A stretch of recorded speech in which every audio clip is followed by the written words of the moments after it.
Assalamualaikum warahmatullahi wabarakatuh. Here I am, Siti Muawana from J class.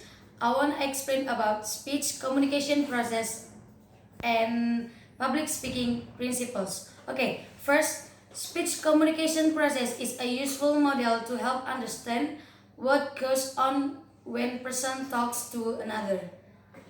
It includes 7 elements. First, the speaker's message, channel, listener, feedbacks, interference, and situation.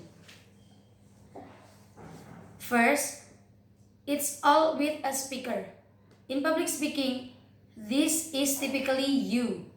The speaker is the person who is presenting the oral message to a listener. The message can be affected greatly based on the speaking style of the speaker, the credibility of the speaker, and also how the speaker relates the topic being discussed. And the second, the message. The message is whatever a speaker communicates to someone else. This message includes both what you say verbally as well as how you say it non-verbally. The message is affected by organization, vocal and physical delivery, and the making sure that the non-verbal delivery doesn't distract from the verbal message. And the third is the channel. The channel is means by which a message is communicated. This might be the telephone, or it could be the Snapchat, or it could be face-to-face. The channel can affect the message in many ways. For example, if nonverbal expression were important but the message was delivered in audio only, then this would change the way it interpreted. And the fourth is the listener. The listener is the person who receives the communicated message. Everything the speaker says is filtered through a listener's frame or reference. The total of his/her knowledge, experience, goals, values, and attitudes. No two listeners have the exact same frame of reference. To be effective, the speech needs to be audience-centered. So in order to be effective, you need to find areas that listeners find important and focus your speech there as much as possible.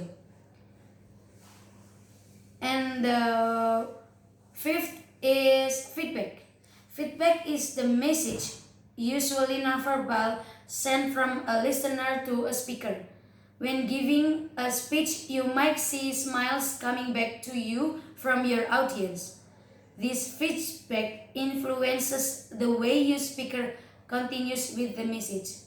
And the sixth is interference. Interference is anything that impedes to communication of a message. It can be external or internal.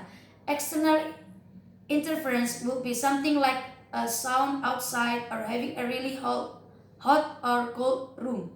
Internal interference might be if your audience members are hungry or if they might be thinking about problems at home. And the last is the situation. The situation is the time and place in which speech communication occurs. All audiences have some expectation of what will be happen during your speech. If the speech is at a graduation, the audience has an idea of what it will be like. Similarly, if the speech is in a classroom, during the informative speech section of a public speaking class, then the audience has an expectation of generally what will happen. And it's all for me about speech communication process and public speaking principles. I think enough. Thank you for your information. Don't forget to like and see you in next video. Wassalamualaikum warahmatullahi wabarakatuh.